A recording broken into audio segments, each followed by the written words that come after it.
Bismillahirrahmanirrahim. Assalamualaikum warahmatullahi wabarakatuh.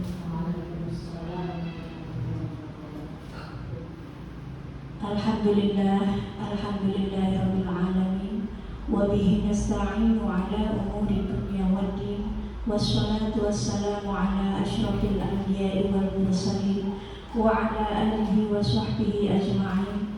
Rabbi shrah li sadri wa yassir li amri wahlul 'uqdatam min lisani yafqahu qawli, amma ba'du. Pertama-tama kami panjatkan puji syukur kehadirat Allah Subhanahu wa taala yang telah memberikan kita semua sehat jasmani maupun rohani. Yang kedua kalinya, sholawat beserta salam semoga selalu tercurahkan kepada junjungan kita Nabi besar Muhammad Sallallahu Alaihi Wasallam. Yang saya hormati Ibu Kepala Sekolah UPTD SD 1 Cilandak, yang saya hormati Bapak Ibu Guru UPTD SD 1 Cilandak, dan yang saya hormati pula Bapak penyampai materi. Baiklah, saya di sini akan membacakan susunan acara. Yang pertama pembukaan, yang kedua sambutan, dan yang ketiga penyampaian materi, dan yang terakhir penutup. Baiklah, untuk mempersingkat waktu, marilah kita buka acara dengan ini dengan bersama-sama membaca Bismillahirrahmanirrahim. Mudah-mudahan dengan bacaan Bismillahirrahmanirrahim acara kita berjalan dengan lancar. Amin ya rabbal alamin. Untuk acara yang kedua, yaitu sambutan, yang mana akan disampaikan oleh Ibu Kepala Sekolah UPTD SD 1 Cilandak kepada Ibu Warsina SPD. Kami persilakan. Bismillahirrahmanirrahim. Assalamualaikum warahmatullahi wabarakatuh.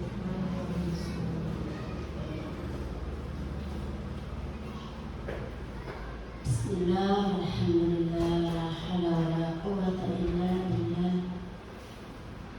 Rabbi shrah li sadri wa yassir li amri wahlul 'uqdatam min lisani yafqahu qawli, amma ba'du.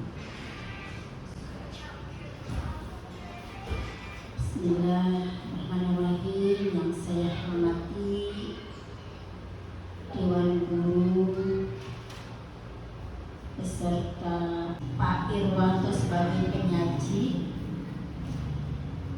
yang saya hormati pula Ibu Bapak Guru. Alhamdulillah, puji syukur kehadirat Allah Subhanahu wa taala yang pada hari ini telah diberikan nikmat kesehatan jasmani dan rohani, sehingga kita semua bisa melaksanakan diseminasi budaya positif dengan tujuan untuk memudahkan segala hal dalam kegiatan CGP,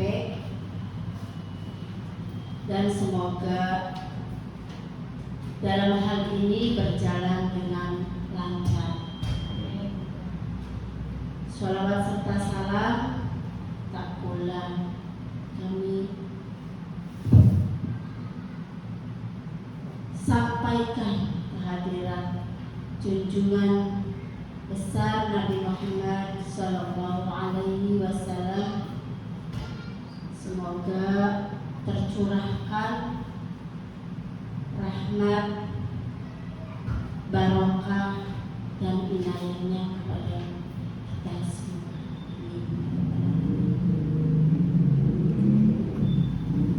Selanjutnya, untuk kegiatan kali ini, saya ucapkan banyak terima kasih Dan selanjutnya kepada penyaji untuk menyampaikan segala hal dalam kegiatan destinasi budaya positif. Untuk itu kami beserta jajaran guru PTD SDN Cilandak 1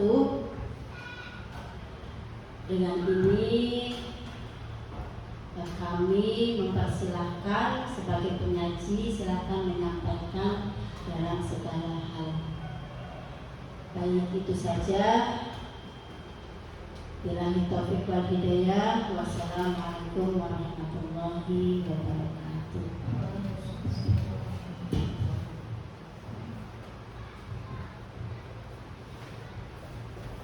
Terima kasih untuk sambutannya kepada Ibu Kepala UPTD SDN 1 Cilandak. Baiklah, acara yang ketiga yaitu penyampaian materi dan disusul dengan sesi pertanyaan. Kepada Bapak Irwanto SPD kami persilakan. Bismillahirrahmanirrahim. Assalamualaikum warahmatullahi wabarakatuh. Alhamdulillahirabbil alamin.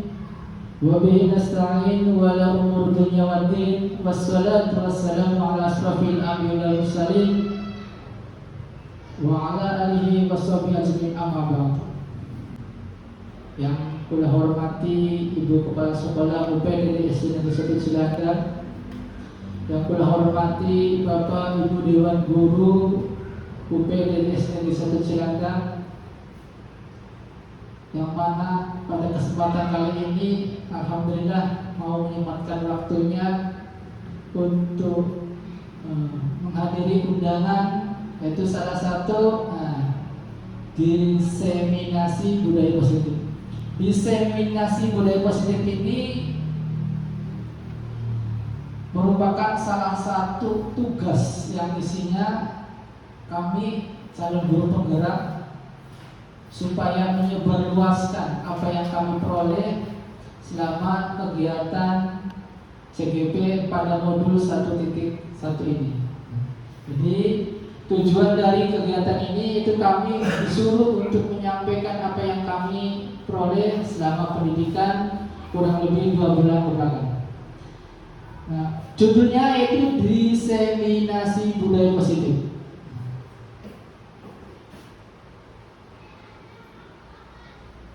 Nah, tadi susunan acara sudah disampaikan oleh pembawa acara. Yang pertama pembukaan, yang kedua sambutan, yang ketiga penyampaian materi, yang keempat sesi pertanyaan, dan yang terakhir penutup. Nah, sebelum acara dimulai, maka Bapak Ibu kita ikuti dulu bareng-bareng biar suasananya rada semangat ya. Kita ikut, yuk semuanya berdiri, mangga. Siap. Kita ikut gerakan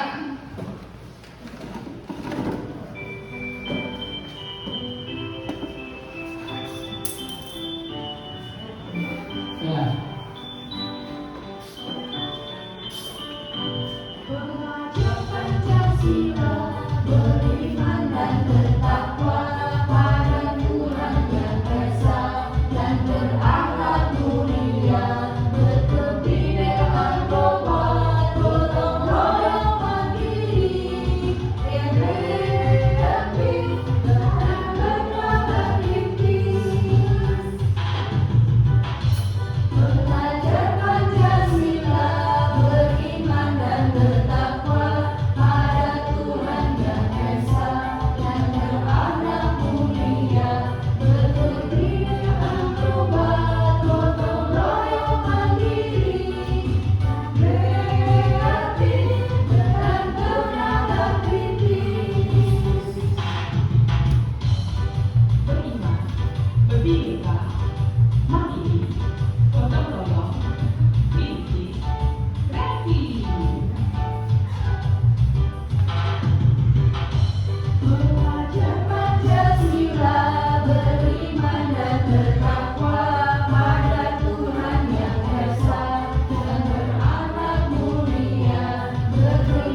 pembukaan saja supaya aja ngantuk. Iya. Karena apa? Insya Allah kegiatan ini ya kurang lebih 1 jam lebih lah insya Allah. Tapi kayaknya bisa dipercepat.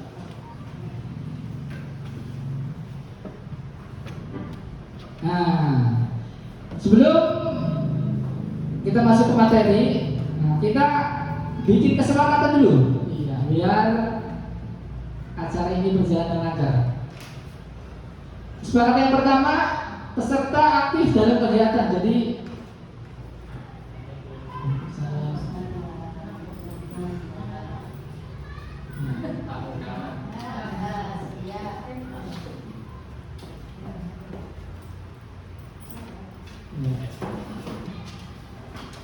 ya, terima kasih kepada Bapak Sofyan.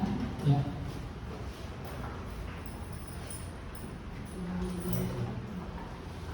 Ya, terima kasih. Kita lanjutkan.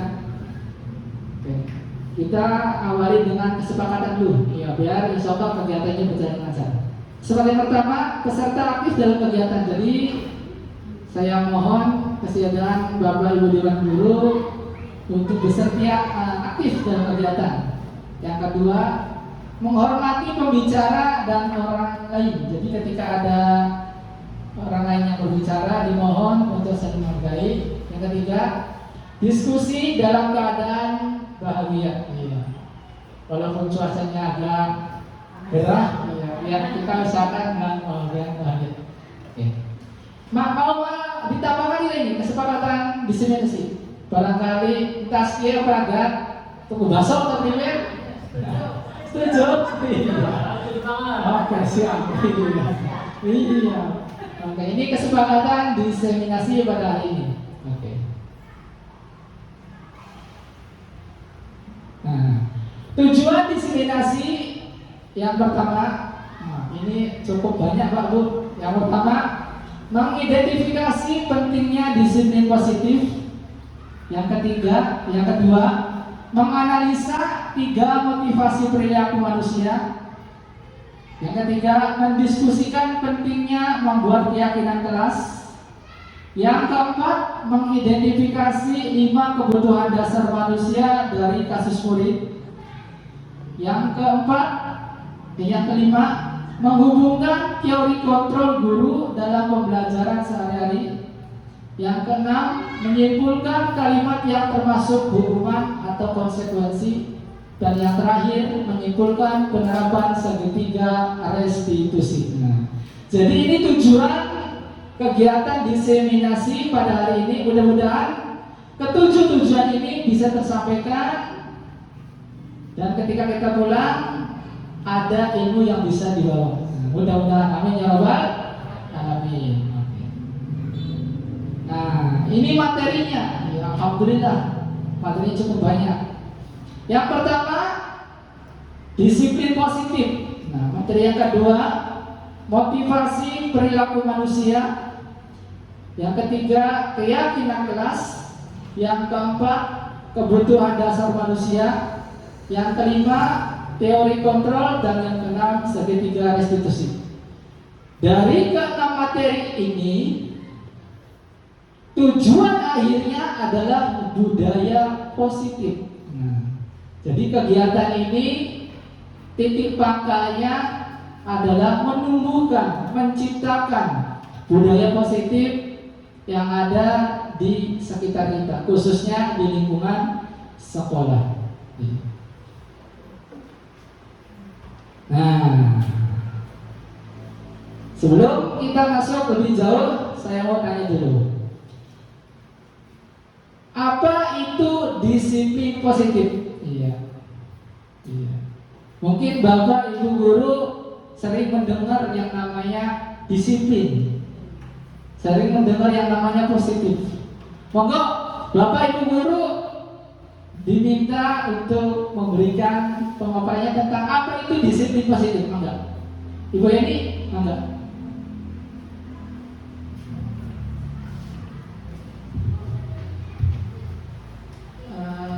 Menurut saya disiplin positif itu anak melakukan hal-hal yang baik, yang sesuai dengan aturan, dan anak melakukannya dengan kesadaran, keikhlasan. Iya, iya. Terima kasih kepada Ibu ini. Iya.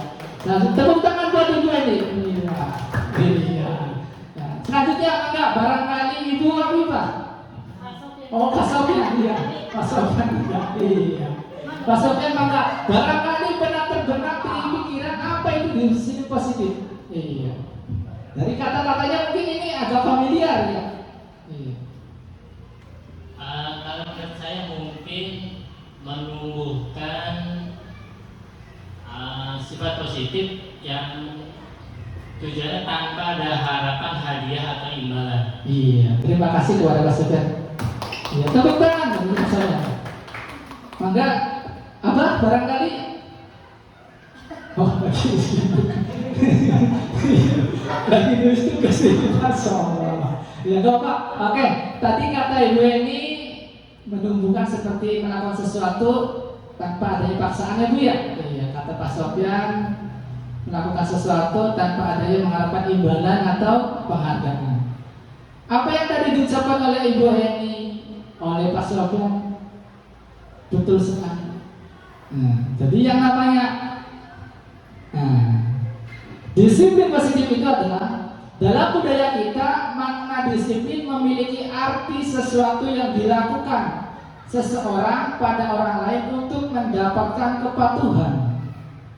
Di sini apa kata lainnya? Sesuatu yang dilakukan seseorang pada orang lain untuk mendapatkan kepatuhan. Contoh, yang paling gampang. Anak-anak jam 7 sudah masuk. Berarti kita mengharapkan orang lain untuk melaksanakan sesuatu. Nah ini termasuk melaksanakan disiplin. Ada lagi contoh, kata Pak Polisi, yang pengendara sepeda motor diharapkan menggunakan helm. Ini kan untuk orang lain, sama hubungannya melakukan yang namanya disiplin. Nah, hubungannya dengan di sekolah ya tadi, anak-anak jangan membuang pulpen sembarangan. Sama kan mengharapkan orang lain untuk melakukan sesuatu sehingga timbul yang namanya budaya positif. Nah, menurut Ki Hajar Dewantara, Ki Hajar Dewantara ini beliau adalah Bapak Pendidikan Indonesia. Di mana ada kemerdekaan, di situ ada disiplin yang kuat. Kita tahu Indonesia merdeka setelah dijajah berapa tahun? Masya Allah. Belanda saja 3,5 abad lebih. Nah, arti dari perkataan tersebut adalah untuk mencapai kemerdekaan, syarat utamanya harus ada yang namanya disiplin. Disiplin apa? Nah, ini dijelaskan. Disiplin diri yang memiliki motivasi internal berdasarkan nilai-nilai kebajikan. Para pendahulu kita, para pahlawan, ketika ingin Indonesia merdeka, apakah mengharapkan imbalan? Apakah mengharapkan penghargaan? Apakah mengharapkan jabatan? Tidak kan? Tumbuh dari internal, dari diri sendiri. Inilah yang namanya disiplin. Jadi yang namanya disiplin itu diharapkan yang tumbuh dari diri sendiri tanpa adanya faktor dari luar, ada paksaan. Mungkin ini yang paling susah, ya kan? Paling sulit. Di sini diterangkan disiplin diri yang memiliki motivasi internal yang berdasarkan nilai-nilai kebajikan. Nah, ini ada perlu lagi nilai-nilai kebajikan. Nilai kebajikannya kayak gimana? Nah, maka barangkali masih ingat nilai-nilai kebajikan itu yang kayak gimana? Maka Ibu Meli, iya. Iya, sedikit ada gambaran kan? Iya. Nilai-nilai kebajikan. Iya. Nah, maka iya. Ayo. Halo. Iya. Menurut saya ini nilai-nilai kebajikan itu yang ditimbulkan dari disiplin itu akan tumbuh nilai-nilai yang baik ya. Artinya nilai yang baik diantaranya membiasakan tepat waktu dalam mengerjakan sesuatu, terus juga menyegerakan mengerjakan sesuatu, itu juga nilai-nilai yang baik lah, pokoknya nilai-nilai yang positif tentunya. Nah, mungkin itu saja. Terima kasih Ibu Medi. Tepuk tangan untuk Ibu Medi.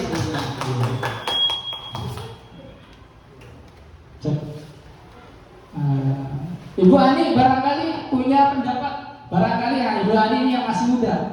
Nilai-nilai kebajikan barangkali terbesit dalam pikiranmu, nilai-nilai kebajikan itu kayak gimana? Enggak, Bu, langsung aja.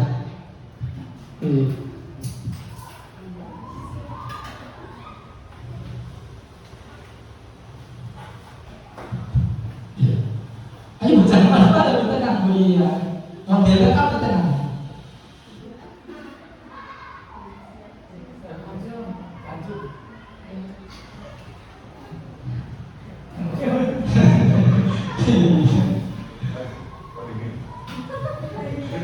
Iya, nah, di sini kan kita sedang membahas disiplin positif. Nah, untuk Ki Hajar Dewantara,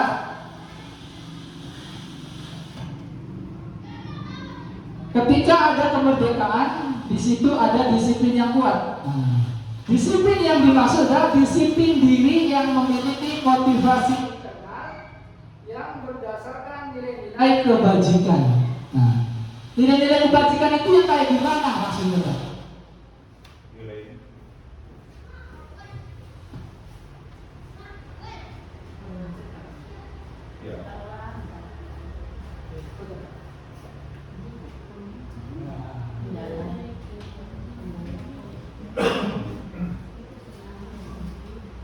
Nilai-nilai kebajikan artinya adalah nilai-nilai yang terkandung sebagai manusia sebagai insan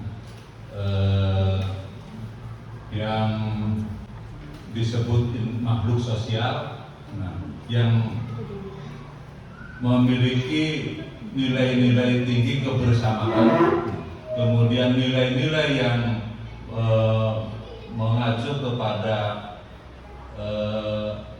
katakanlah yang terkandung di dalam Pancasila lah, itu intinya ya. Artinya nilai-nilai yang berdasarkan kepada ketuhanan yang dimanifestasikan di dalam kehidupan sebagai pribadi, sebagai masyarakat, berbangsa dan bernegara. Terima kasih buat Pak Jun. Tepuk tangan. Oke. Sebenarnya yang namanya nilai-nilai kebajikan itu hampir tiap pagi, tiap hari kita laksanakan. Secara tidak nyata kita sudah melaksanakannya, cuman kita kurang tahu aja. Bahwa yang namanya nilai-nilai kebajikan itu nilai-nilai yang timbul yang bisa menghasilkan budaya positif. Contoh sepaling apa? Ketika kita berangkat ke sekolah, pertanyaannya, apakah itu karena tugas? Jawab.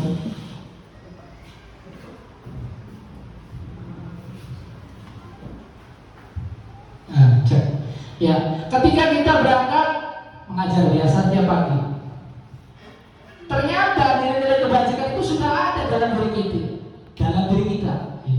Apa coba? Tanggung jawab. Saya yakin kalau kita belum mempunyai nilai tanggung jawab, ya anaknya siapa, ya kan? Itu yang pertama, tanggung jawab.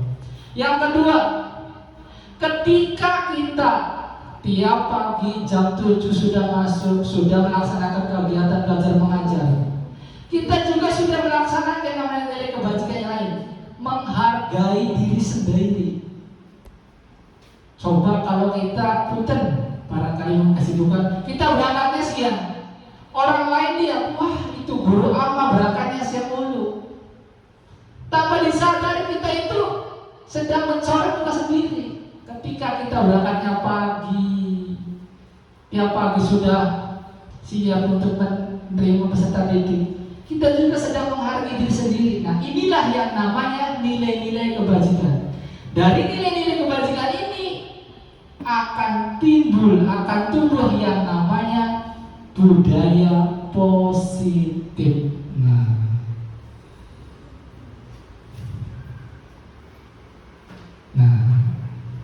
ada lagi pertanyaan. Tadi kita tentang disiplin positif. Bagaimana kita berperilaku? Apakah ada dorongan dari lingkungan atau dari faktor lain? Nah, tadi ada pertanyaan. Ketika kita berangkat ke sekolah pagi-pagi, meninggalkan anak, meninggalkan keluarga, meninggalkan kesibukan, pertanyaannya, itu ada dorongan dari lingkungan atau ada faktor lain? Iya. Maka saya ibarat itu ya terus ngomong gitu.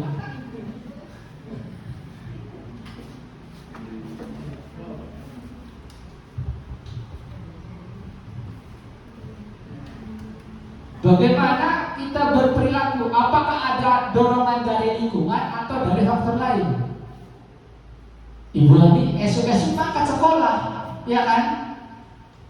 Ibu Ani makan mau sekolah itu karena faktor lain, apa faktor dorongan dari lingkungan?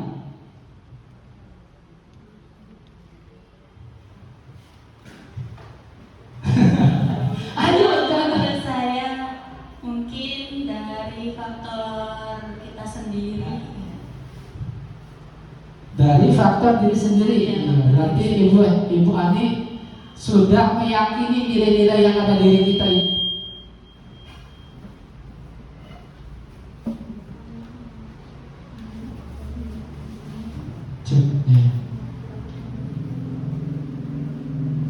Ya. Tadi kata Ibu Ani faktor dari diri sendiri, berarti faktor internal. Maka yang lain barangkali cek.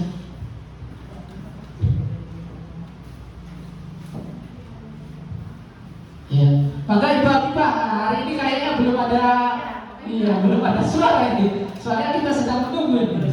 Iya, maka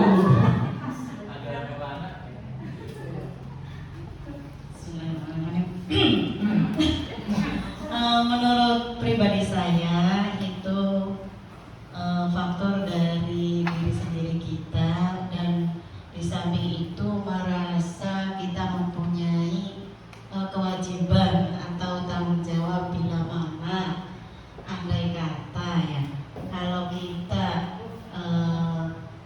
berangkatnya ya begitulah ya. Bila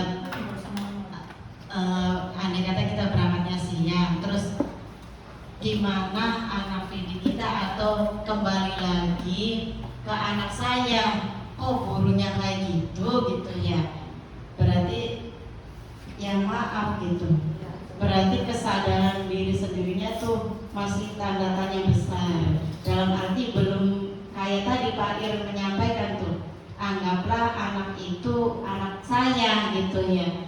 Jadi kalau menganggapnya anak saya, berarti kalau kita menyayangkan waktu, otomatis yang rugi saya sendiri, begitu ya. Terima kasih, itu pendapat saya. Tepuk tangan buat Ibu Amika. Iya, Masya Allah, jawabannya perfect sekali. Iya. Ya, alhamdulillah di sekolah kita kesadarannya sudah sangat tinggi. Jam 7 sudah kumpul semua dan sudah siap barangkali di sekolah yang lain. Iya. Hebatlah, kita Iya. Tepuk tangan pada silakan. Nah, ternyata perilaku manusia itu ada 3.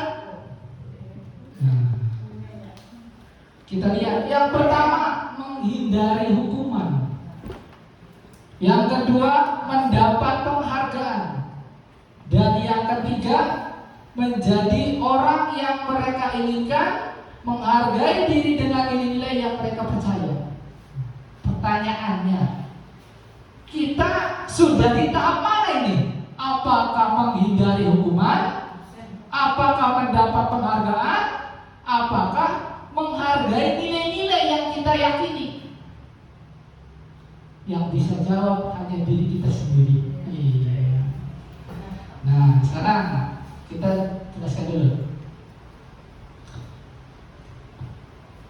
Motivasi menghindari hukuman.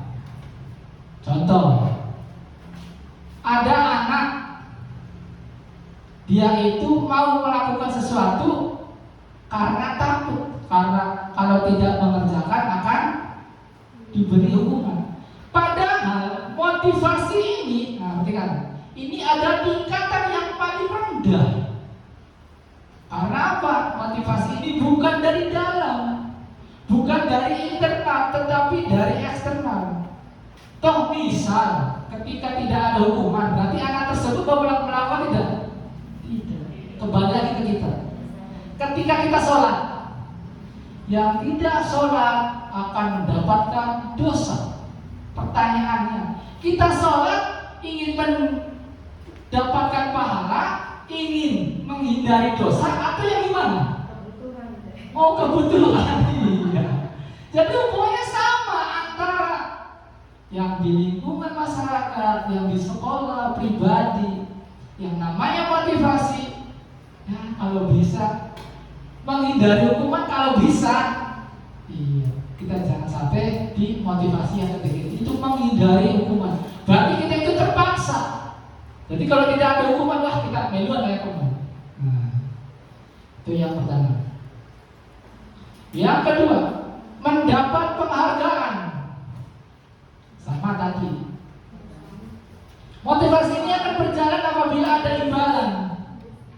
Ini yang paling ditakutkan pada anak diri kita.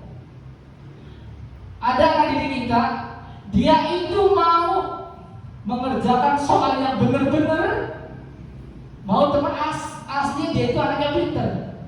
Pak, nanti di semester yang kedua ada pialanya enggak? Berarti mereka melakukan hal yang positif itu kan apa? Mendapatkan penghargaan, bukan dari diri kita sendiri. Inilah yang paling sulit. Nah, makanya yuk kita belajar bareng-bareng gimana caranya supaya anak didik kita, diri kita sendiri, mudah-mudahan ketika kita melaksanakan yang namanya disiplin positif, melaksanakan budaya positif, jangan mengharapkan yang namanya mendapat penghargaan. Diharapkan, nah ini menjadi orang yang mereka inginkan, menghargai diri sendiri dengan nilai-nilai yang kita yakini. Inilah motivasi yang diharapkan yang ada di diri kita sendiri. Jadi jangan takut karena hukuman, mengharapkan imbalan, mengharapkan penghargaan. Usahakan kita meyakini nilai-nilai yang kita yakini itu menjadi fondasi kita dalam melaksanakan kegiatan sehari-hari. Pertanyaannya tadi, kita berada di motivasi yang keberapa? Ke-1, kedua, atau yang ketiga? Mudah-mudahan kita yang berada di sini berada di motivasi yang ketiga. Karena apa? Di motivasi yang ketiga ini saya yakin akan menimbulkan yang namanya budaya positif. Tidak ada paksaan, tidak ada yang namanya dorongan dari orang lain, tapi timbul dari diri sendiri. Lillahi ta'ala, benar kata Ibu Habib, Masya Allah.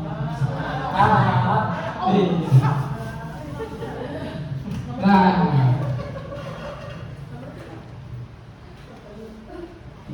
tujuan dari disiplin positif adalah menanamkan motivasi yang ketiga tadi, menimbulkan nilai-nilai dari diri sendiri pada murid-murid kita untuk menjadi orang yang mereka inginkan dan menghargai diri sendiri dengan nilai-nilai yang mereka yakini. Pertanyaannya, bagaimana cara kita sebagai guru untuk menanamkan disiplin positif pada murid-murid kita? Enggak. Bagaimana caranya kita menanamkan disiplin positif pada murid-murid kita? Kitanya dulu. Oh iya, kitanya dulu yang disiplin. Baru Oke. anak mau ikuti kita. Oke, berarti kita sebagai suri tauladan gitu ya. Oke, betul sekali, masya Allah. Iya. Nah, ketika kita ingin menumbuhkan disiplin positif, tadi betul kata Pak Anjum, kitanya sendiri yang harus bisa menjadi suri tauladan. Cuman, ya kan, ketika kita sudah berusaha menjadi suri tauladan, masih ada anak yang ya 1, 2, 3 orang yang masih ngeyel, yang masih melakukan kesalahan. Pertanyaannya, mungkin kita sering dengar kan yang namanya hukuman atau konsekuensi. Contoh, misal kita guru sudah pagi-pagi sudah siap untuk mengajar, pagi-pagi sudah masuk ke kelas. Si anak, Pak, izin ke belakang. Ke belakang kesannya apa? Untuk mainan. Caranya gimana untuk menumbuhkan sikap disiplin tersebut? Kita sudah berkali-kali, kita sudah menerangkan. Cara yang terakhir, kalau bisa jangan sampai, kalau bisa tegakkan hukuman atau konsekuensi. Nah, di sini ada 4 contoh. Kita harus tahu dulu hukuman itu apa, konsekuensi itu apa. Coba, yang pertama, mencatat 100 kali di dalam buku kalimat, saya tidak akan terlambat lagi karena terlambat ke sekolah. Menurut Bapak Ibu guru, kalimat yang pertama ini hukuman atau konsekuensi? Konsekuensi kata Ibu Meli. Apalagi? Ibu Heni? Mangga. Konsekuensi. Ibu hukuman. Ibu Titi hukuman. Apa? Ketika kita sudah menjadi suri tauladan, tapi masih ada peserta didik kita yang masya Allah. Paling kita ini terakhir memberi hukuman atau konsekuensi. Cara yang terakhir. Pertanyaannya, ketika dikasih kayak gini, termasuk hukuman atau konsekuensi?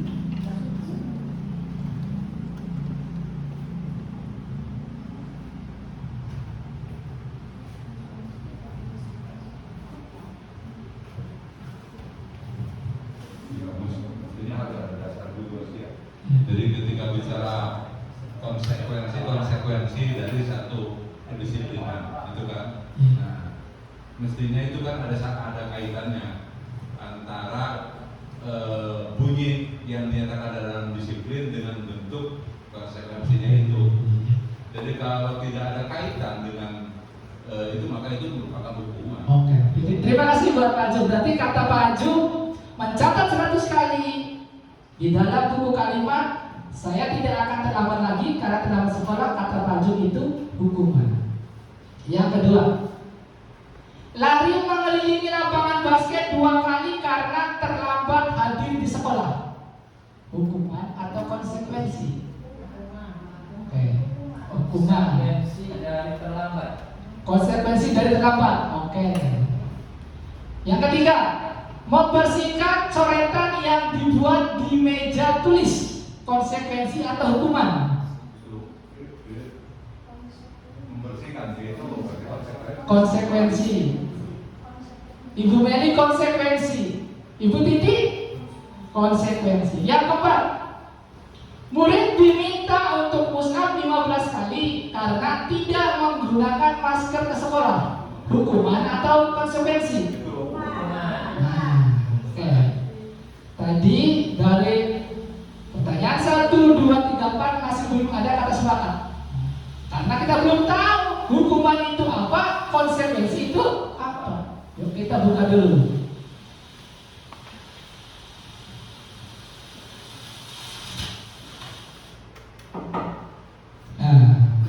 Ternyata antara hukuman dan konsekuensi itu ada perbedaan.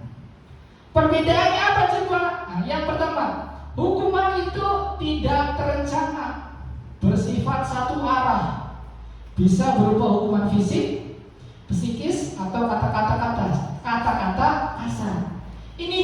bukan ketika kita melihat sesuatu yang tidak sesuai dengan diri kita secara spontan, itu yang namanya hukuman. Dan biasanya tidak ada di peraturan. Sedangkan konsekuensi bersifat terencana, sudah disepakati oleh siapa coba? Semua warga sekolah, oleh guru, oleh siswa. Jadi yang namanya konsekuensi dengan hukuman itu jauh sekali perbedaannya. Perbedaannya apa? Kalau konsekuensi sudah disepakati bersama, kalau hukuman itu secara spontan. Jadi, coba lihat. Pertanyaan yang pertama ini, hukuman apa konsekuensi?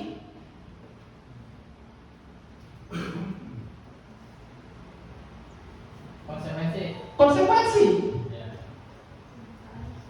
Jadi yang pertama ini konsekuensi apa hukuman? Hukuman. Karena apa? Pencatatan 100 kali dalam buku, apakah ada di peraturannya? Tata tertib ada kan? Konsekuensi kita harus mengacu kepada Tata tertib yang sudah diyakini, yang sudah disepakati oleh bersama. Berarti untuk jawaban yang pertama itu adalah hukuman. Yang kedua, lari mengelilingi lapangan basket 2 kali karena terlambat. Hukuman apa konsekuensi? Hukuman. Sudah jelas.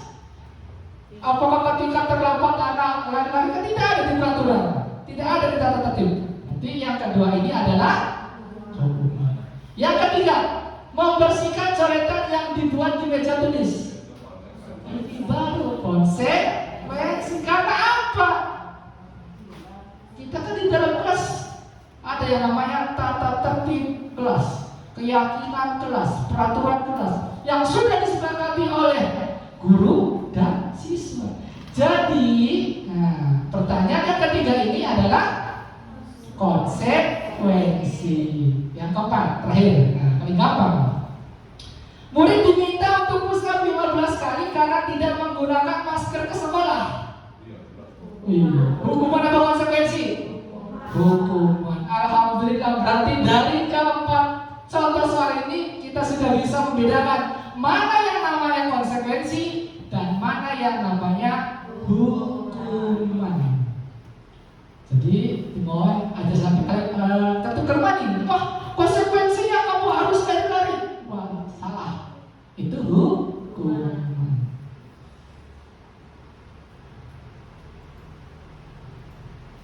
boleh sih dijadikan konsekuensi kalau di dalam tata tertibnya bagaimana terlambat harus lari.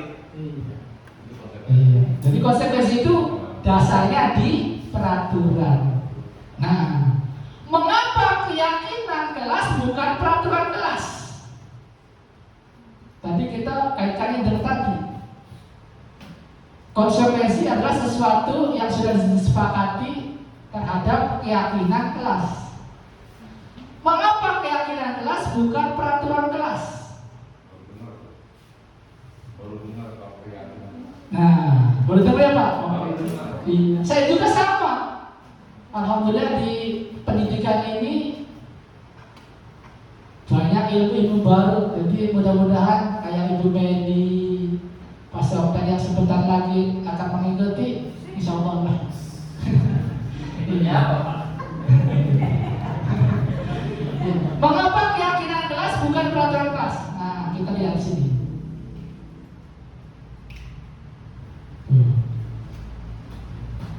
Keyakinan kelas dibuat berdasarkan kesepakatan antara guru dan siswa.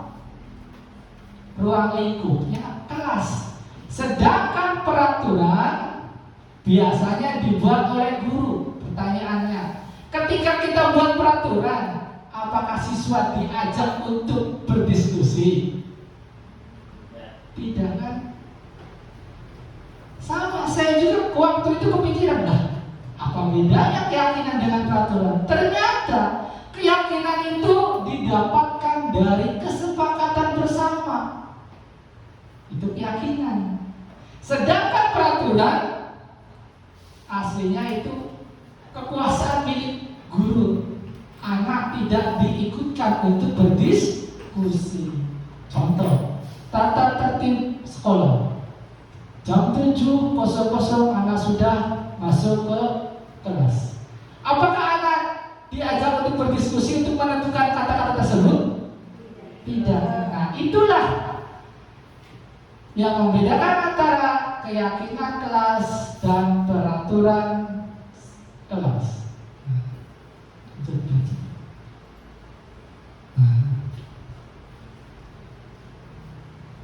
Langkah-langkah membuat keyakinan kelas. Nah, ini diharapkan untuk semua Bapak Ibu wali kelas, diharapkan kita membuat keyakinan kelas.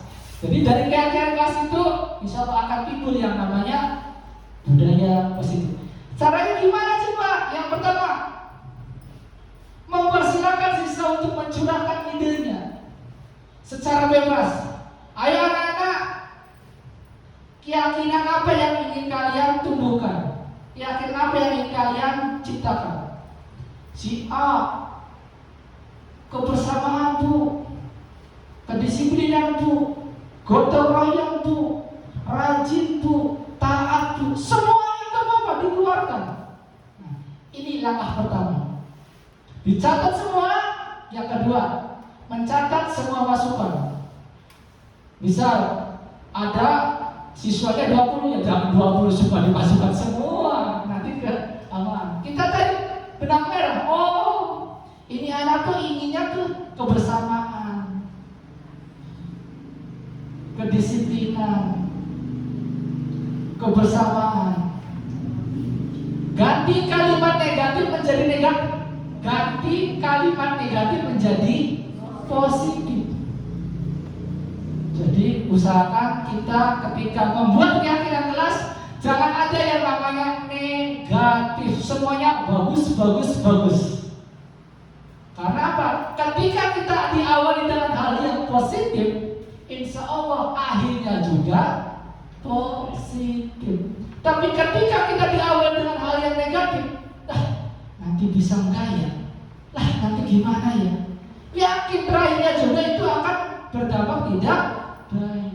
Yang keempat, tinjau kembali curahan pendapat yang terkumpul susun menjadi keyakinan kelas. Dikumpulkan jadi satu. Tadi ditarik benang merah, ditarik kesimpulan. Nah, yang terakhir, keyakinan kelas ditempel di dinding kelas. Tadi sebenarnya untuk kelas 5 ini dulunya ada, cuma nggak tahu nih karena muridnya terlalu wah. Iya. Contoh keyakinan kelas. Contoh keyakinan kelas yang sudah disepakati bersama. Yang pertama, bekerja sama menjaga kebersihan kelas. Bekerja sama berarti bergotong royong. Yang kedua, saling peduli, menghargai dan membantu sesama. Menghargai itu paling sulit, apalagi anak SD. Masya Allah, ya kan? Yang ketiga, menjaga dan meletakkan barang sesuai tempatnya. Sama ini disiplin. Disiplin terhadap apa yang kita miliki, apa yang kita tanggung jawab. Yang keempat, mengerjakan tugas tepat waktu. Menghargai diri sendiri. Ketika kita tidak mengerjakan tugas tepat waktu, berarti kita tidak menghargai diri kita sendiri. Dan yang terakhir, tepat waktu dan aktif di dalam kelas. Maksudnya apa? Tepat waktu itu disiplin. Aktif di dalam kelas berarti kita sebagai yang mandiri. Ini contoh keyakinan kelas yang dibuat contoh dari keyakinan kelas.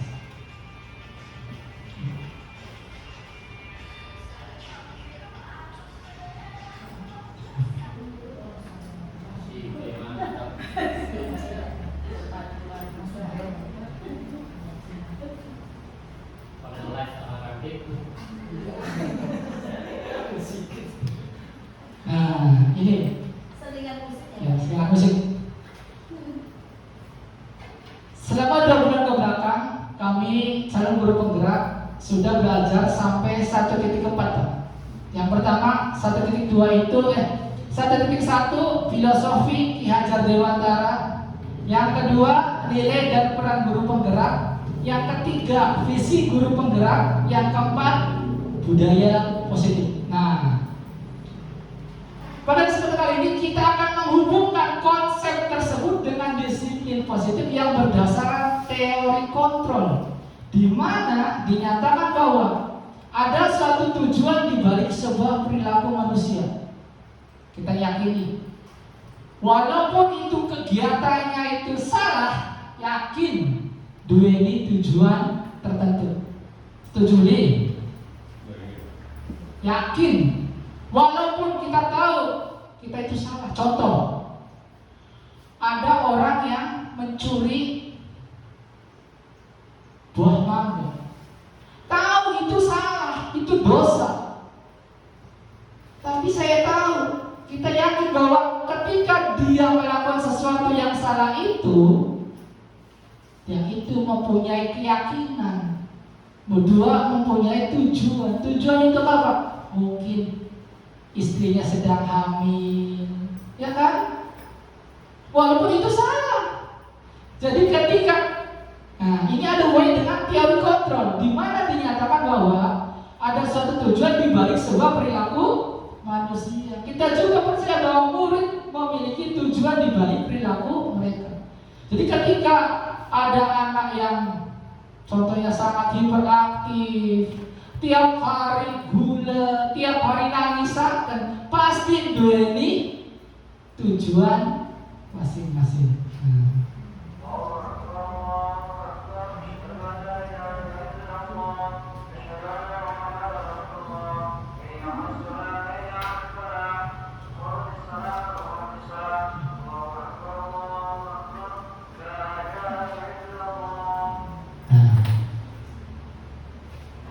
Kita ketahui bahwa yang namanya kebutuhan dasar manusia itu ada 5. Nah, sekarang kita kaitkan dengan anak didik kita. Yang pertama, kebutuhan hidup. Yang kedua, kasih sayang. Yang ketiga, penguasaan.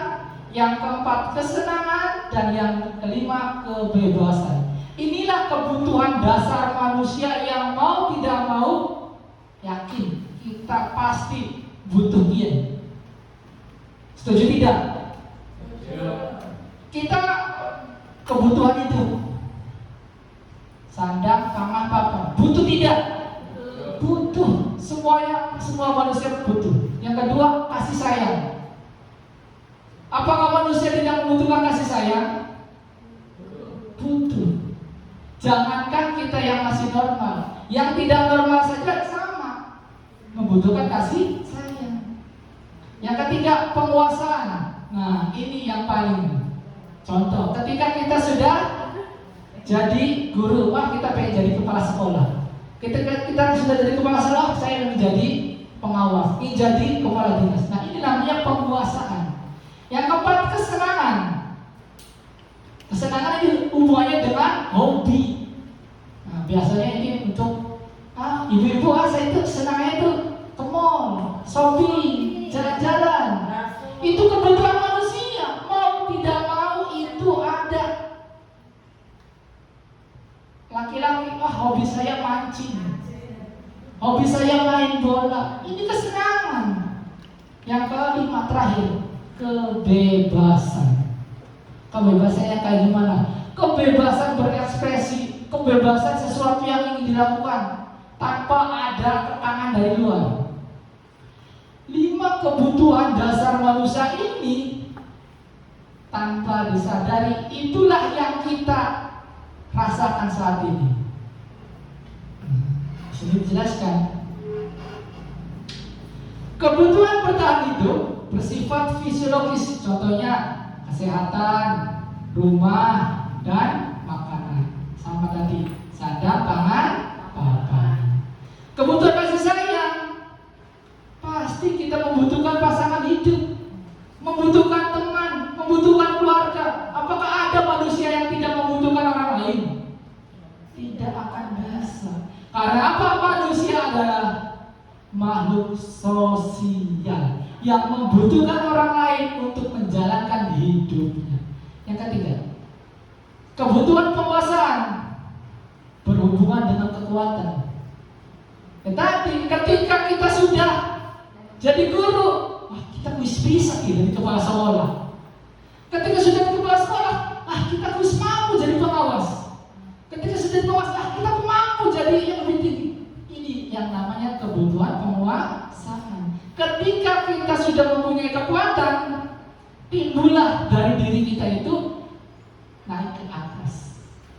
Mau tidak mau, sadar tidak sadar, yakin tidak yakin, kebutuhan penguasaan setiap manusia pasti memiliki. Yang keempat, kebutuhan kebebasan berhubungan dengan kemandirian. Yang kelima, kebutuhan kesenangan bersifat bermain dan tertawa. Jadi ketika ada anak kita, anak didik kita, peserta didik kita, Masya Allah hipernya ya Bu Habibah. Ternyata ketika kita lusuri, ditanyakan, ada ini. Contoh, ada anak yang sering berkelahi. Sok tanyain, Pak, masa saya kalah sama dia? Dia tahu dia itu jago silat. Berarti kebutuhan penguasaan. Ketika dia tiap pagi medeki bocah wadon, ya kan?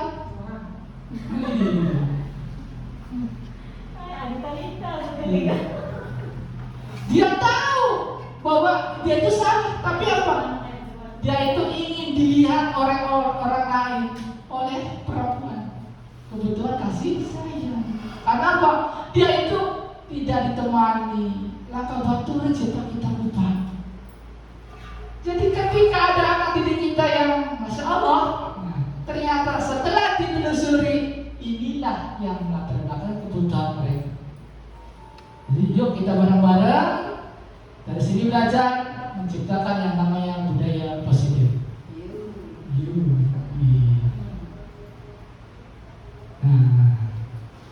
Menghubungkan teori kontrol guru dalam pembelajaran sehari-hari. Ini ada video, kita lihat.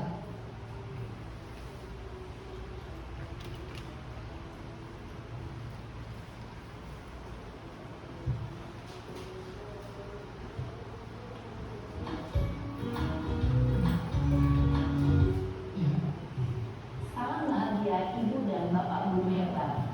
Dalam penerapan disiplin positif restitusi, salah satu program yang dikembangkan adalah 5 posisi kontrol. 5 posisi kontrol dalam restitusi adalah proses perjalanan seorang pendidik agar dapat mengenali dirinya. Pada video kali ini, kita akan membahas tentang 5 posisi kontrol yang dikembangkan oleh Diane Dawson dan contoh penerapannya.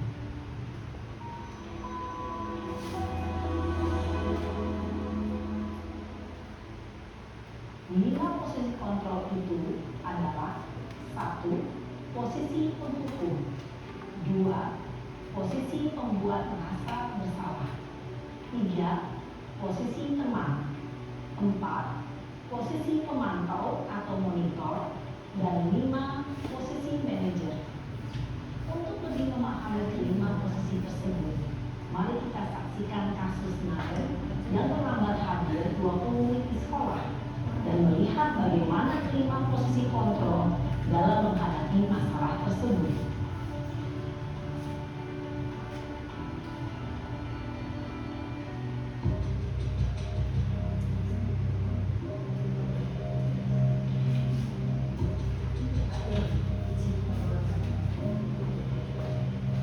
Naren,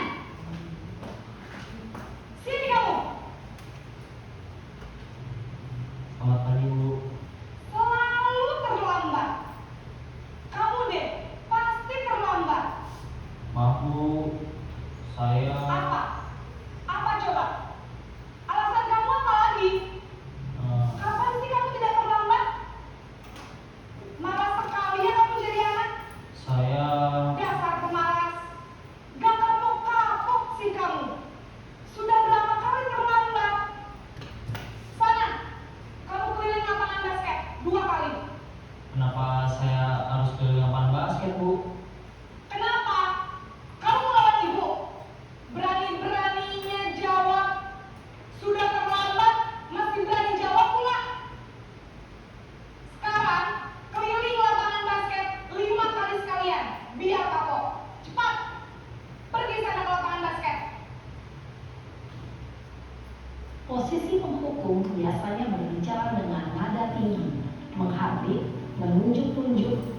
menyakiti, dan menyindir.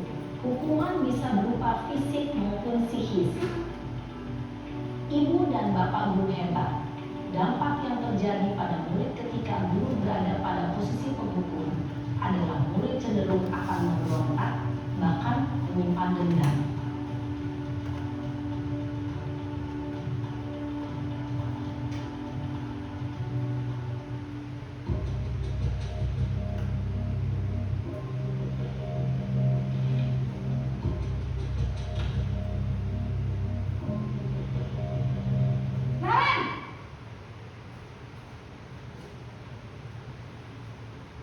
Selamat pagi, Bu. Naren, kamu kenapa terlambat lagi, nak? Ya Tuhan, Naren, kamu senang ya bikin ibu susah ya? Pakai begini nanti ibu yang tegur bapak kepala sekolah, nak. Disangka ibu tidak bisa membina kamu. Duh, gimana ini? Maaf, Bu. Duh, Gusti Naren, kamu suka ya kalau ibu tegur bapak kepala sekolah?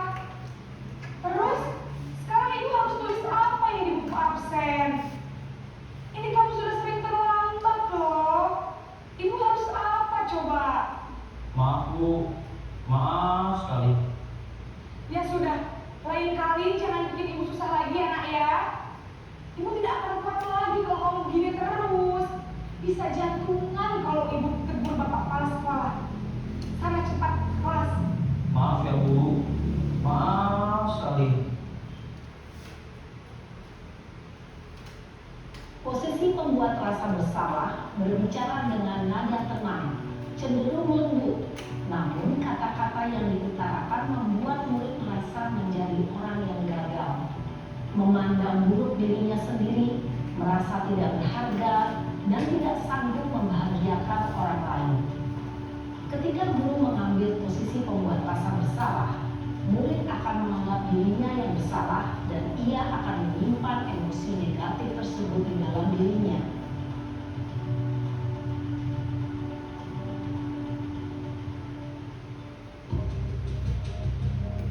Saya itu sih. Guru belum ada. Naren!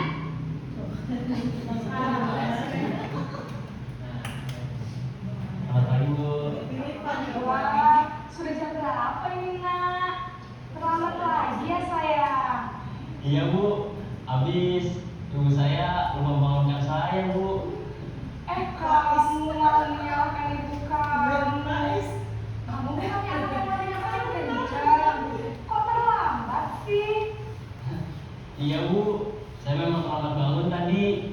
Jadi, biarpun saya lari kencang, tetap gak kejar, Bu.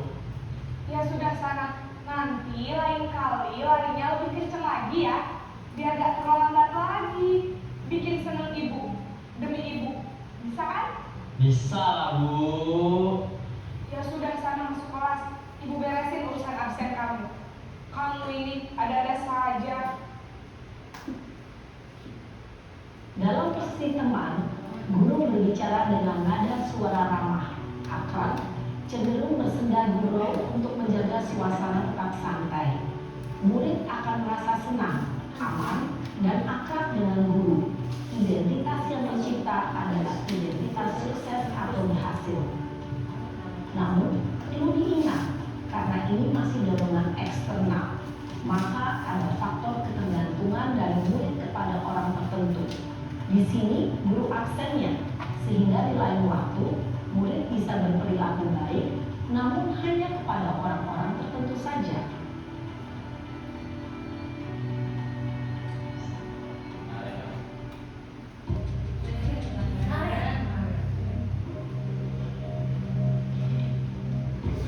Sekolah tuh mesti dibunuh. Naren!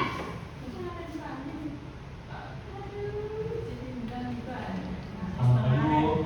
Naren, apa peraturan sekolah kita tentang jam berapa kita harus masuk sekolah, nak?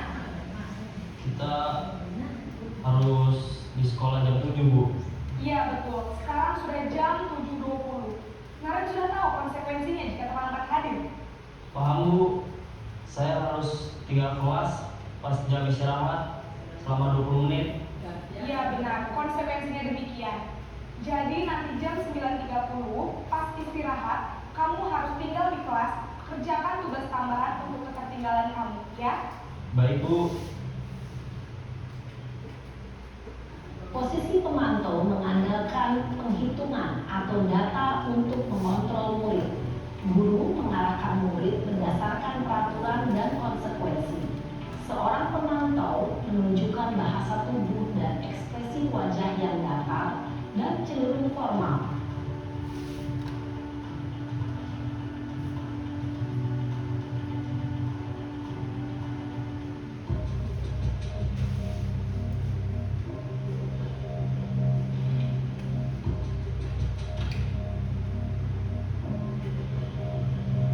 Naren!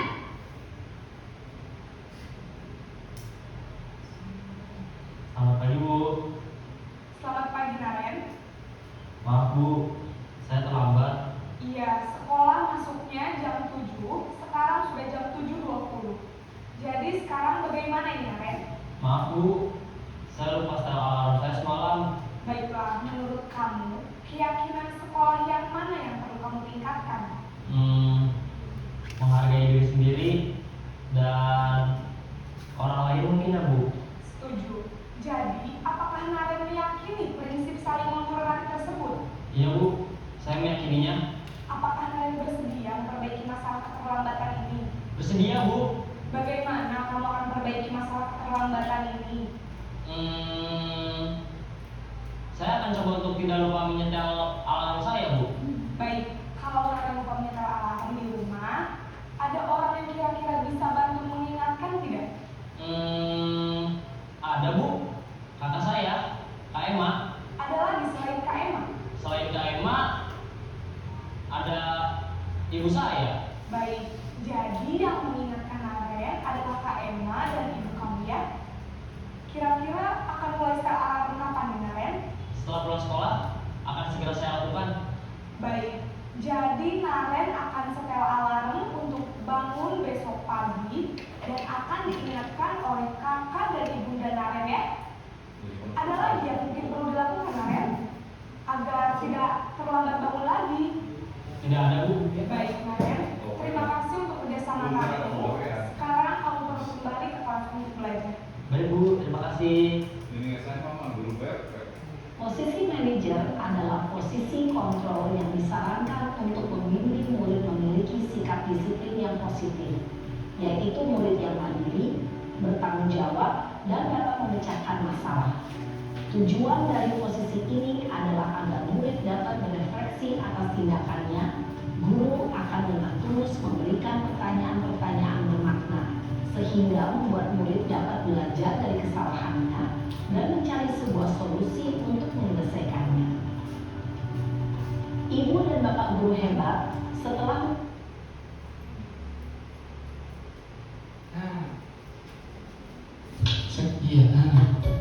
Terus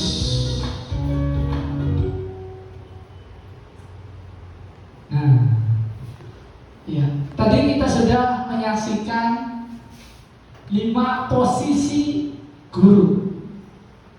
Pertanyaannya, berada di posisi manakah kita sekarang? Penghukum Pak. Iya, biasanya penghukum. Masalah. Biasanya pula nih Pak, esok-esok. Waduh, kayaknya mau berdek aman esok-esok. Iya. Kumpulan duit, hukuman. Iya. Jadi sekarang kita berada di tahap siapa ya? Sekarang yuk kita berubah. Kita belajar. Sama saya juga dulu ketika ada anak salah, langsung secara spontan. Ternyata efeknya apa? Menimbulkan rasa dendam. Ketika kita menjadi pembuat rasa bersalah, menghilangkan semangat dia untuk balik, salah banget. Menjadi teman, dia akan tergantung diri kita. Tenang, kita madule ibu kai. Tenang, kita madule bakai. Pemantau, kita akan terus melihat sekali, 2 kali. Nah, ini yang terakhir. Diharapkan kita sebagai tenaga pendidik harus bisa menjadi manajer. Manajernya gimana? Ya tadi, ketika kita di sekolah ada anak yang melakukan kesalahan, jangan langsung nanti akan. Nah, caranya gimana tadi? Nah, inilah yang kita belajar saat ini. Nah, tadi kenapa? Kita diharapkan menjadi seorang manajer. Caranya gimana sih menjadi seorang manajer itu? Nah ini, menggunakan segitiga restitusi. Jadi ketika ada anak didik kita yang melakukan kesalahan, yang melakukan pelanggaran, jangan langsung kita sebagai penghukum. Yuk sekarang kita belajar menjadi seorang guru posisi manajer. Caranya bagaimana coba? Nah ini ada 3. Tahapan segitiga restitusi yang pertama, menstabilkan identitas. Yang kedua, validasi kebutuhan. Yang ketiga, menanyakan keyakinan. Inilah tahapan yang diharapkan ketika kita menjadi seorang manajer. Cara yang begini. Contohnya kayak begini coba. Nah, kita harus tahu dulu. Segitiga restitusi adalah suatu proses menciptakan kondisi bagi murid untuk memperbaiki kesalahan sehingga mereka bisa kembali ke kelompok mereka dengan karakter yang kuat. Jadi kita belajar menciptakan peserta didik bukan dari hal-hal yang positifnya saja, berasal dari hal-hal yang salah. Ketika anak salah, ditanyain dulu, nah, kenapa kamu melakukan itu? Pasti anak tersebut mempunyai tujuan kan? Itulah yang namanya segitiga restitusi. Nah, ini ada contohnya.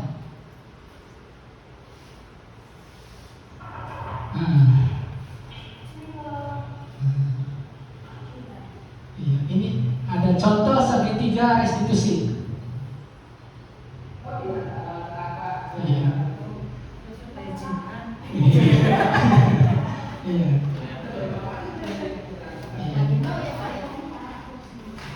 Bukan bukti. Ini udah beberapa. Jadi yang pertama menstabilkan identitas.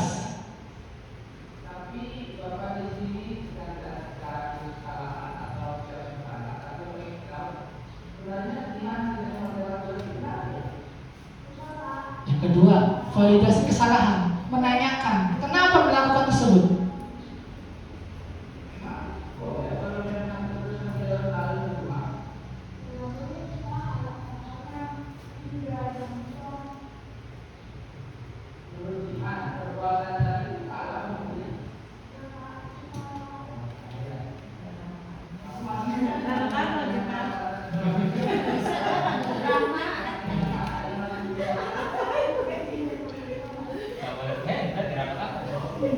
Di dalam hati aja,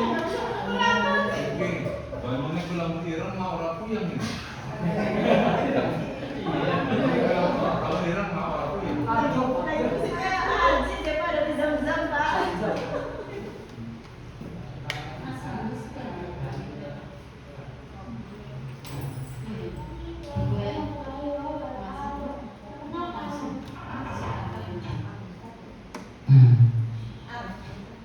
Jadi ini contoh penerapan segitiga restitusi. Jadi di sini kita diharapkan ketika menemui permasalahan, yuk kita bareng-bareng menyelesaikan permasalahan itu dengan menggunakan segitiga restitusi. Karena apa? Dari segitiga restitusi ini bisa menumbuhkan yang namanya budaya positif.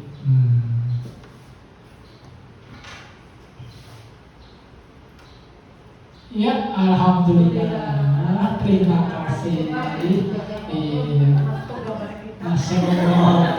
Ini keluarga besar pada di Negeri 1 Cilacap. Alhamdulillah. Iya. Terima kasih.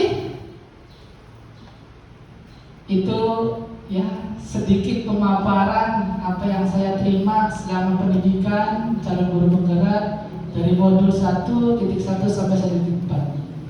Kurang dan lebihnya minta maaf. Wassalamualaikum warahmatullahi wabarakatuh.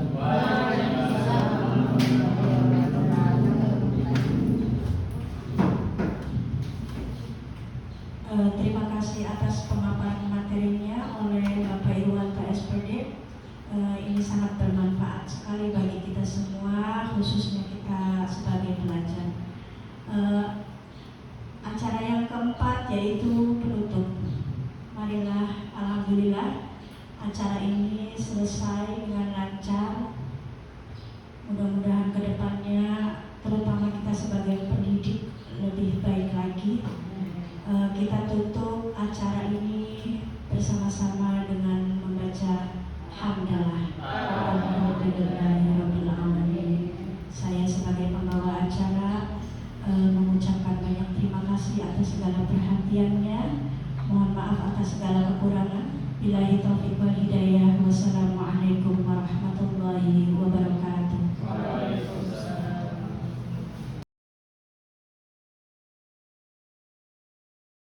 Alhamdulillah dengan kegiatan yang tadi sudah selesai.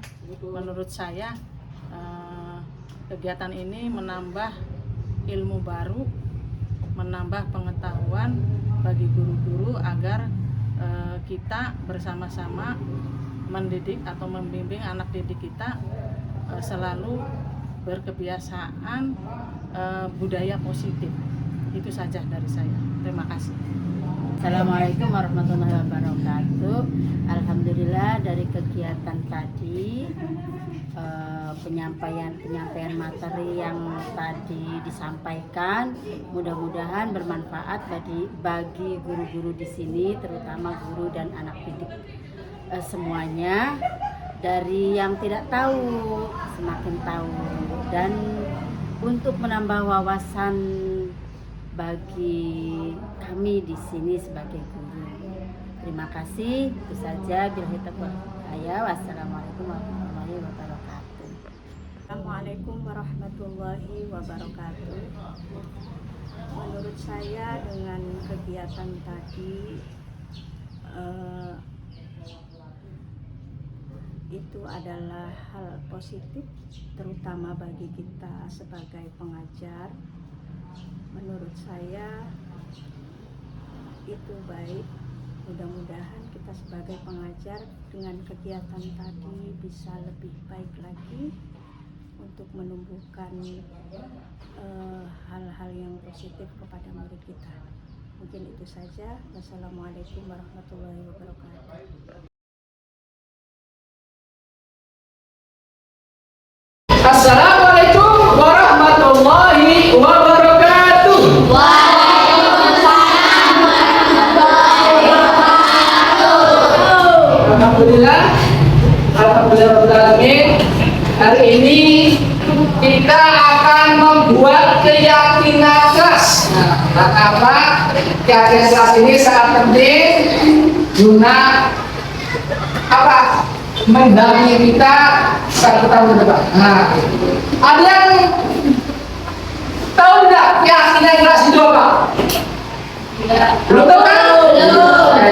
Sebelum kita lebih jauh tentang keyakinan keras, kita lakukan ini dulu. Nah, ayo berdiri dulu. Ya, jangan kita semangat.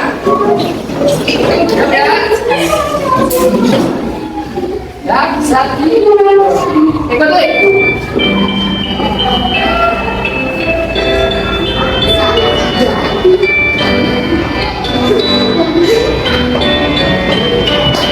Belajar Pancasila, beriman dan bertakwa pada Tuhan Yang Esa dan berakhlak mulia, berkebinekaan global, gotong royong mandiri, kreatif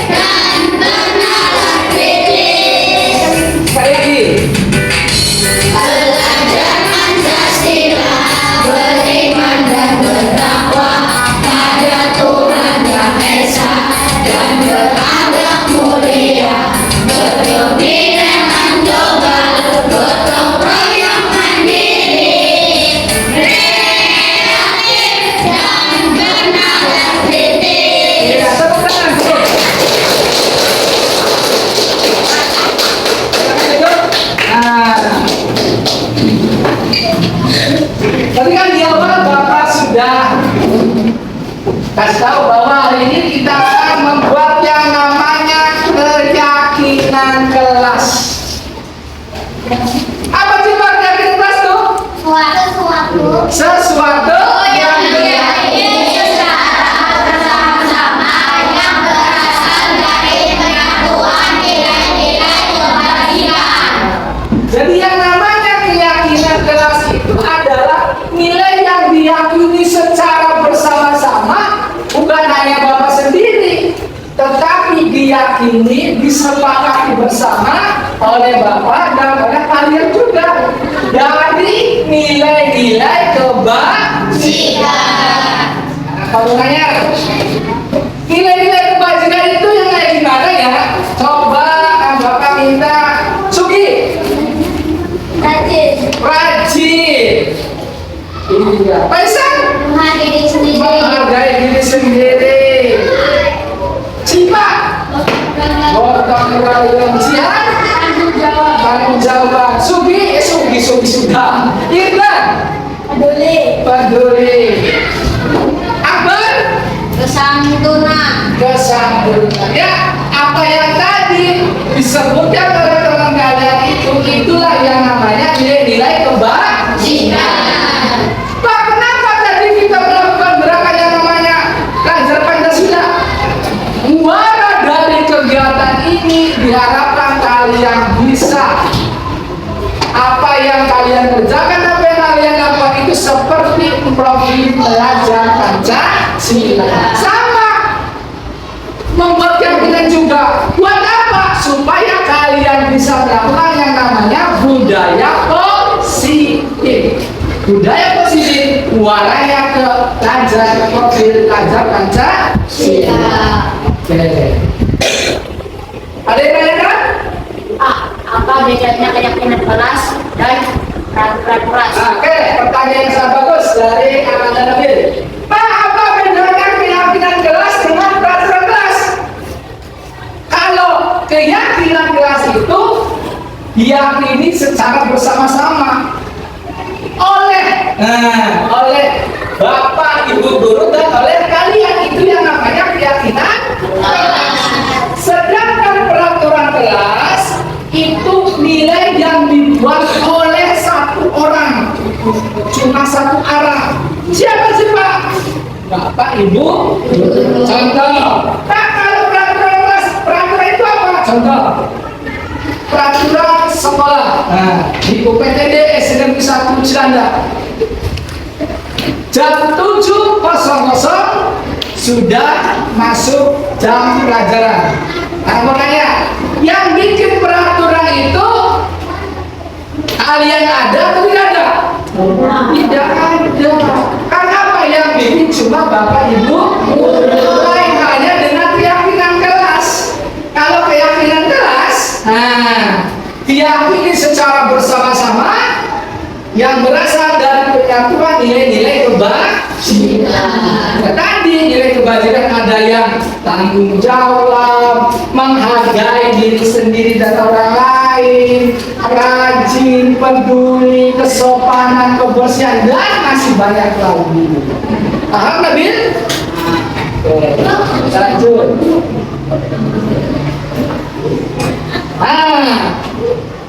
Pak, apa tujuan pembuatan kelas ini? Yang pertama, menumbuhkan keterlibatan kalian. Kalian harus aktif ketika dalam pembuatan keyakinan. Yang kedua, mewujudkan merdeka belajar yang berpihak pada murid. Jadi nanti keyakinan kelas ini yang berpihak pada murid, bukan berpihak pada Bapak. Dan ketiga, meningkatkan komunikasi ke segala arah. Berarti apa? Mengkomunikasikannya ke semua arah, bukan hanya ke Bapak saja atau ke kalian saja, tapi secara bersama. Yang keempat, menumbuhkan kebiasaan yang berbudaya positif. Nah, inilah ketika kalian sudah menyepakati yang namanya keyakinan kelas, diharapkan tumbuh yang namanya pembiasaan berbudaya positif. Budaya positif muaranya ke profil Belajar Pancasila.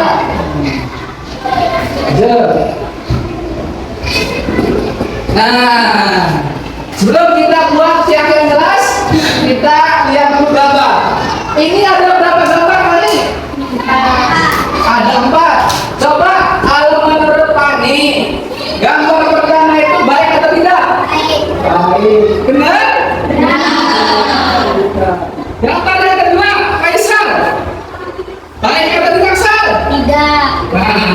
Ini orang berkelahi, berarti ketika ada orang berkelahi, sesuatu yang tidak baik. Gambar yang ketiga, coba Bibit, baik atau tidak? Baik. Baik.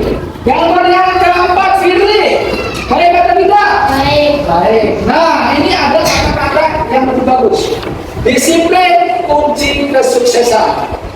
Ketika kalian mempunyai jiwa fondasi pedoman disiplin, yakin insya Allah kalian akan menjadi orang yang sukses. Sekarang kita cara membuat kreativitas kayak gimana? Nah, ini ada 7. Yang pertama, mempersilahkan siswa untuk mencurahkan ide tentang peraturan yang akan disepakati. Nah, ini Bapak bagikan. Nanti kalian tulis di sini. Terserah kalian peraturan apa yang ingin kalian sepakati di kelas 5 ini. Silakan. Ini ya.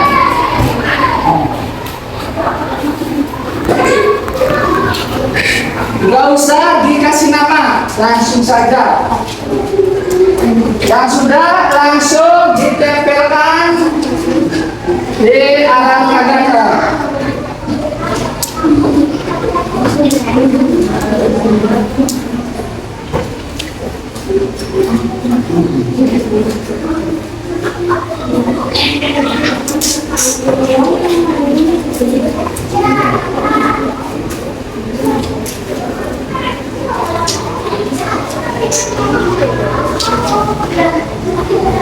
Sudah? Besok ditulis kalian meyakini yang kayak gimana. Nanti kalau sudah ditempelkan di sini.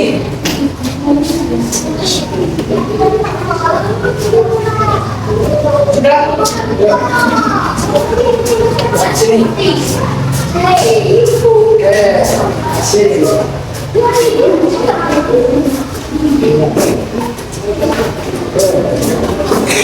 Bebas, itu kepengenan kalian. Ya. Belakangnya, bawah.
Oke, sekarang ya, selangkah pertama mempersilakan siswa. Ini sudah sepakat ya. Oke, yang kedua mencatat semua masukan.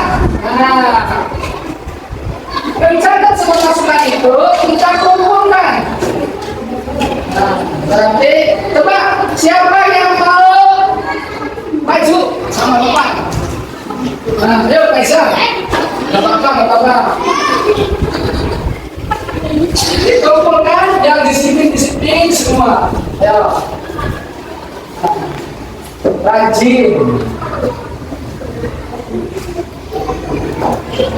Kebersihan sah. Ini rajin. Terus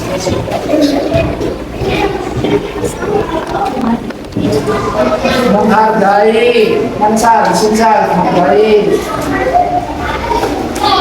menghargai, terus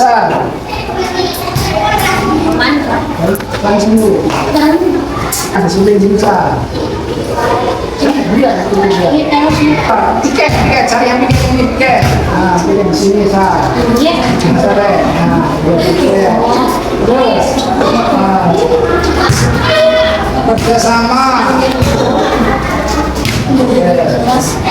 menghargai sah. Jawab, mana sah? Biasa. Kebersihan, mana sah? Kebersihan. Ini kebersihan. Gotong royong, kerjasama. Oke, ini jadi kebersihan. Ini kebersihan sah.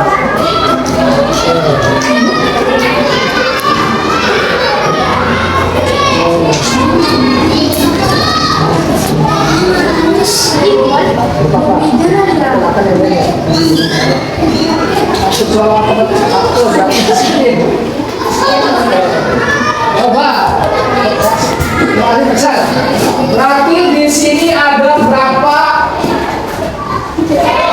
nilai? Yang pertama, yang piket datang lebih awal, berarti masihnya disiplin. Nah, ini disiplin, ini rajin,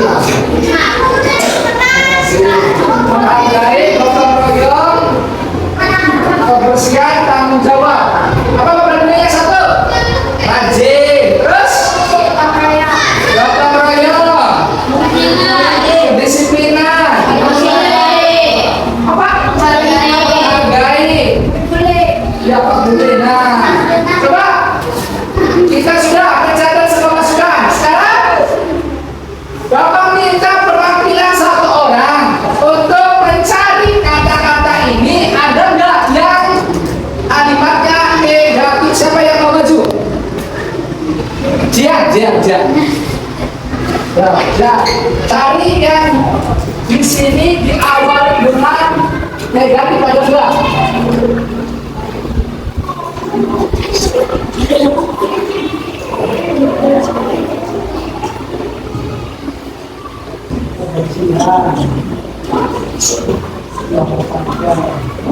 Oke, berarti semuanya sudah berhasil semua. Tepuk tangan untuk berhasil. Sekarang kita karena ini sudah jadi, ya kan? Kita jadikan satu sebagai inilah nilai keyakinan klasify yang sudah disepakati bersama.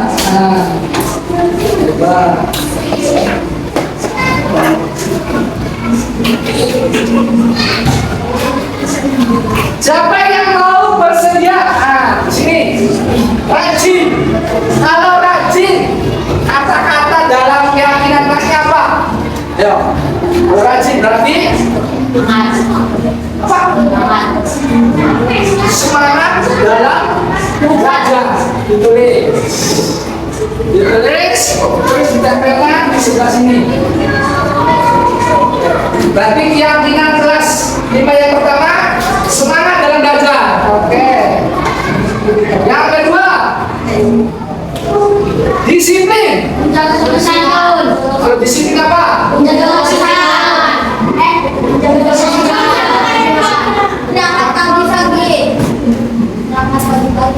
Berangkat pagi-pagi. Menjaga sopan santun. Menjaga kebersihan. Jadi terusin. Menjaga sopan santun. Ada. Nah, ini disiplin. Yang pikir datang lebih awal, berarti harus disiplin waktu. Berarti lebih awal berangkat. iya, yang pikir datang lebih awal. Tulis bisa. Oke.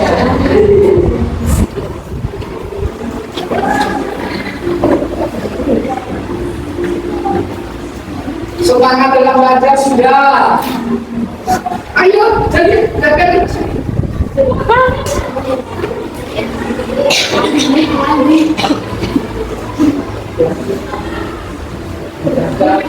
jaga sopan santun. Baik sangat, sudah. Tanggung jawab. Ayo, kata-kata gimana? Di sini tanggung jawab. kata-katanya? Gotong royong. Cipitin. Kalau yang jawab, tugas dikerjakan tepat. Nah, ini kan tanggung jawab. Kalau ada tugas itu dikerjakan, itu artinya tanggung jawab. Semangat dalam belajar, menjaga sopan santun, yang tiket datang lebih awal.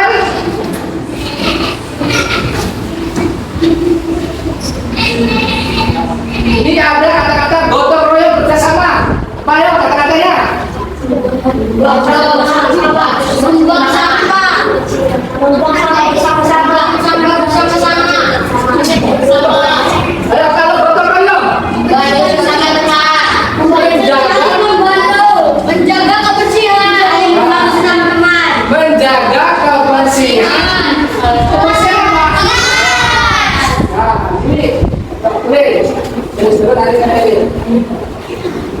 Sudah ada 5, ini keyakinan kelasnya.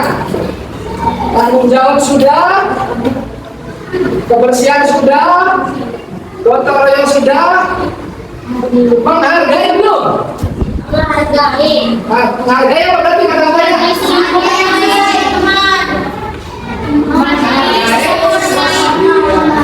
Yuk,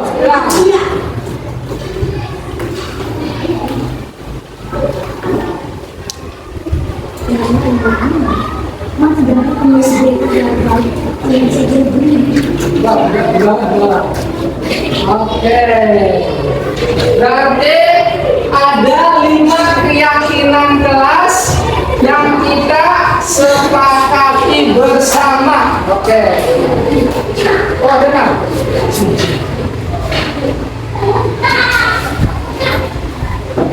Nah, sekarang masih lagi. Tinjau kembali surat menjawab sudah.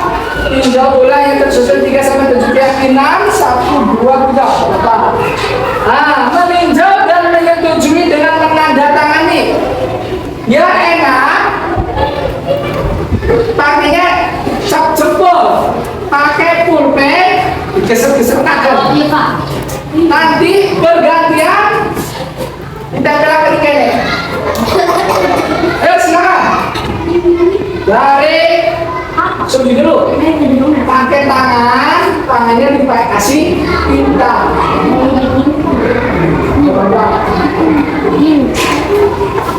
Kalau sudah, sok tempelkan di sini. Semuanya ayo. Ya, yang sudah maju.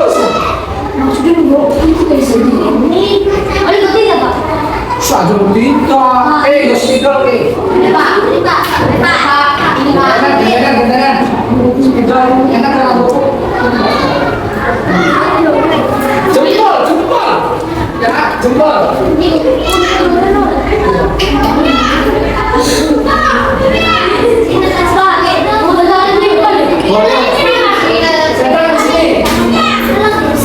Ini sekarang.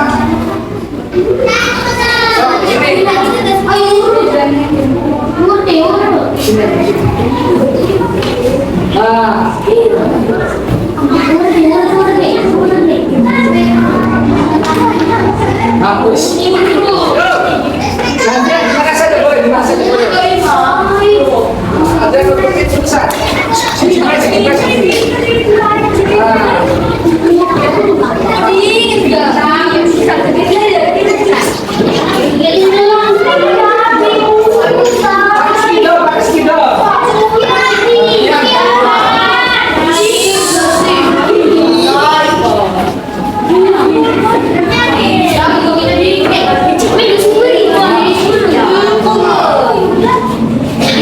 Gantian, sepedanya gantian. Ya, oke. Bapak. Oke. Terus.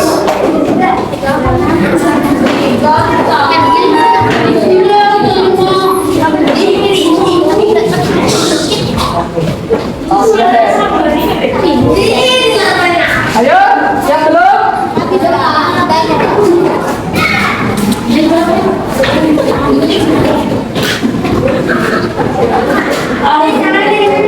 Sudah semua?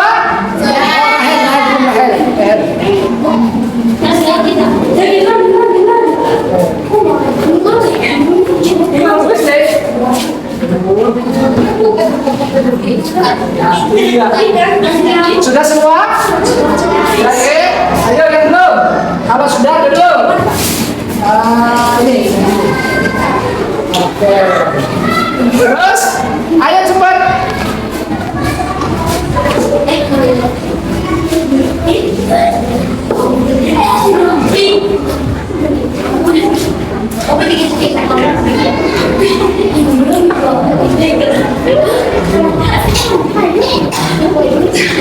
Ya, sudah semua kan? Oke, terima kasih. Nah, kita sudah bersama-sama menandatangani menyetujui keyakinan kelas yang akan kita terapkan ke kelas. Gak ada lain. Keyakinan kelas ditempel di dinding. Siapa yang mau menempel ini? Boleh di mana? Di mana? Nah, ayo periksa.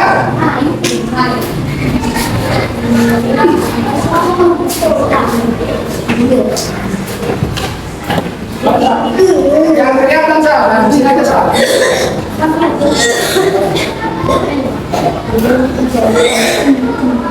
Nah, iya, tepuk tangan buat Faisal.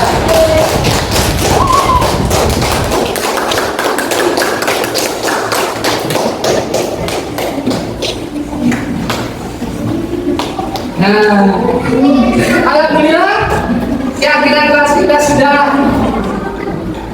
disepakati. Bapak ucapkan terima kasih. Kurang lebihnya minta maaf. Assalamualaikum warahmatullahi wabarakatuh.